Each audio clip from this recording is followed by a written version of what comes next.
జీతాలు తగ్గించడమే రైజింగా మినీ అంగన్వాడీల బాధలు పట్టవా? పెంచిన జీతాలు తగ్గించడం కొత్త సాంప్రదాయం. అన్నిట్లో మహిళలను మోసం చేస్తున్నారు. ప్రభుత్వం తప్పు తెలుసుకొని సరి చేసుకోవాలి. మినీ అంగన్వాడీల సమస్యలను పరిష్కరించాలి. రేవంత్ రెడ్డికి హరీష్ రావు బహిరంగ లేఖ అంటూ కూడా చెప్పిన పరిస్థితి కనబడుతుంది. ఇక్కడ విషయం ఏంటంటే, ఇప్పుడు నేనే ఒక సంస్థలో పనిచేస్తున్నా. ఏంది, నాకు మా యాజమాన్యం ఏది జీతం పెంచింది అనుకో, జీతం పెంచి వచ్చే నెల ఇవ్వకపోతే ఇట్లా మనం ఉద్యోగాలు చేసేటోళ్ళకే సుర్రునా కాలుతుంది. మరి అలాంటిది ప్రభుత్వానికి ప్రజలకు వారధిగా ఉంటూ అంగన్వాడీలుగా పనిచేస్తున్న మన తెలంగాణ ఆడబిడ్డలకు సంబంధించి మన ఆడబిడ్డలకు జీతాలు పెంచినామని పూర్తి స్థాయిలో పెంచిన జీతాలను తగ్గించే ప్రయత్నం చేసిందంటే ఆడబిడ్డలను అవమానించినట్టే కదా, వాళ్ళ కష్టం వృధా చేసినట్టే కదా, వాళ్ళ కష్టానికి సంబంధించి నేలపాలు చేసినట్టే కదా. వాళ్ళు ఎవరి కోసం? వాళ్ళ ఇంట్ల కోసం చేస్తున్నారా అండి, లేకపోతే వాళ్ళ పిల్లల కోసం చేస్తున్నారా?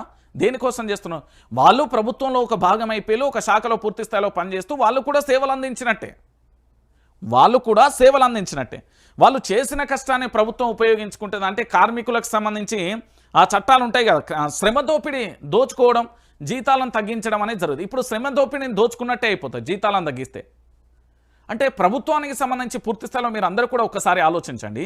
ఇలాంటి ఘోరమైన పరిస్థితి తెలంగాణలో మునుపెన్నడూ కూడా మనం చూడలే. మునుపెన్నడూ కూడా ఇలాంటి పరిస్థితి రాలే. మునుపెన్నడూ కూడా ఇలాంటి మనం ఎక్కడ కూడా చూడలే. పెంచిన జీతాలను తగ్గించడం ఏం సాంప్రదాయం అనేది మనకు కూడా అర్థం కాదు. దీని మీద ఆర్థిక మంత్రి స్పందించడు. దీనికి సంబంధించి పూర్తి స్థాయిలో కూడా అంగన్వాడీలు ఆందోళన వ్యక్తం చేస్తారు, ఆగ్రహం వ్యక్తం చేస్తారు. అరే ఇది ఎక్కడి కొత్త సాంప్రదాయం బాబు, ఈ తెలంగాణలో ఈ పంచాయతీ ఏంది అని కూడా వాళ్ళు ఇప్పటికే ఆగ్రహం వ్యక్తం చేస్తున్న పరిస్థితి కనబడుతుంది. దానికి సంబంధించి ఏమన్నా జరిగిందా? జరగలే. ఇక దీంతో పాటుగా ఇంకొక అంశం చూడాలి. ఇది మా అన్న ఎవరు, మా రాష్ట్ర ముఖ్యమంత్రి యనుమల రేవంత్ రెడ్డి అన్న గారి సొంత నియోజకవర్గంలో పంచాయతీ. ఇక్కడ చూస్తున్నారు కదా, ఏమని పెట్టిళ్ళు, రిలే నిరాహార దీక్ష అంటూ కూడా పెట్టిన పరిస్థితి కనబడుతుంది.